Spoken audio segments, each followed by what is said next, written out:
tayo. Oo.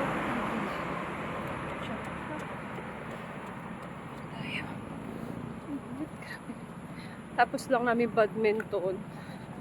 Ako, iniwan ko sila doon kasi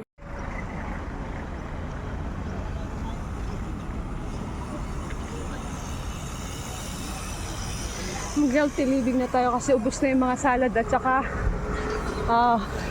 mango graham sa rep. So sabi ko pag naubos na yung mango graham at kailangan na natin mag-exercise kasi wala na tayo kakainin sa rep. Magjo-jogging tayo. Ano bakit?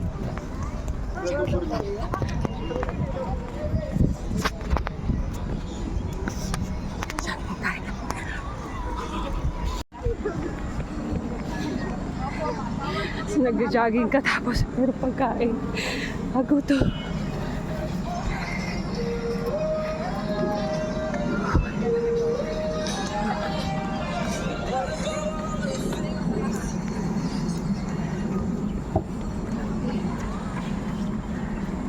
Ang sakit kagad ng ano ko, tagiliran ko.